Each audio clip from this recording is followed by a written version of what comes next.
This race has gotten shaken up quite a bit, with Eric Swalwell now facing new allegations for sexual misconduct, a fifth accuser now coming forward. Meantime, his Democrat colleagues say they heard the rumors but chose to stay silent. Take a listen. We all heard rumors in Washington, D.C. about Eric Swalwell for many years.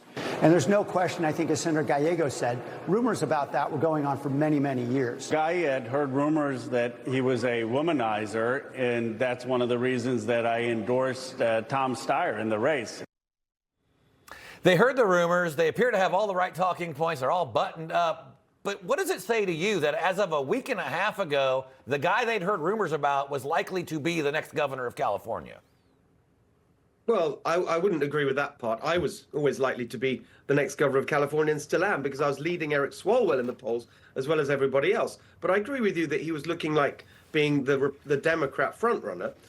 He'd picked up the endorsements of all the major unions, the teacher unions, SEIU, all the big kind of Nancy Pelosi acolytes, Adam Schiff and so on. So there was absolutely a sense that the Democrat machine in California was moving to back Eric Swalwell. And that just shows you that this is a rotten regime in California without any kind of values or morals or principles, despite their endless lectures about values and how they care about women and gender. All this stuff is total BS. We can see that now. They only care about their power. And they saw Eric Swalwell as the puppet that they could put in to perpetuate their power. Now, with him gone, we'll see what happens. But this whole episode just shows us that 16 years of one-party rule in California is now collapsing into chaos and sleaze and scandal, and on top of the fraud and the failure.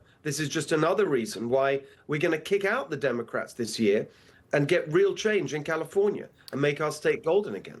Yeah, and speaking of making your state golden and great again, you got the endorsement recently of President Trump. What is that doing for your primary battle right now? Well, it's ended it. That's why.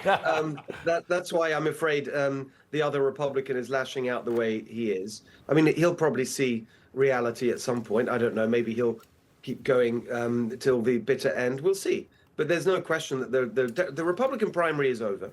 And it's very important now that we maximize the Republican vote so that we can have a strong, united, positive force going into the general election. Because we cannot go on with this disastrous one-party rule. And look at the candidates. They're even to the left of what we've got now in California. Look at Tom Steyer with his insane announcement about ICE and immigration. He basically wants to replicate and make even worse the Biden open borders policy internally in California. It's unacceptable. We cannot let these people win, and it's our responsibility as Republicans to get behind the leading candidate endorsed by the leader of our party, President Trump, and win not just the primary, but win in November and end 16 years of Democrat one-party rule. And to your point, I know crime is on one of the top issues for California voters.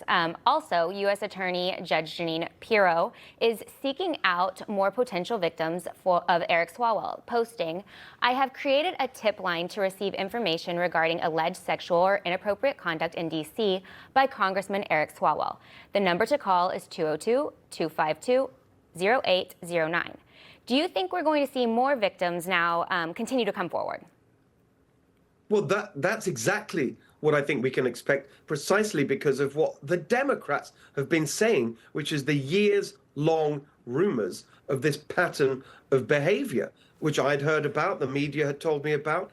And that's what's astonishing, the arrogance of these career politicians who think that they can just get away with anything. That's what you get with these parties that have been in power too long. And so, yes, I fully expect to see more of Eric Swalwell's victims and alleged victims come forward. And each time they do, it will remind us of the total hypocrisy and moral bankruptcy of the California Democratic Party that backed him knowing that he had this pattern of behavior.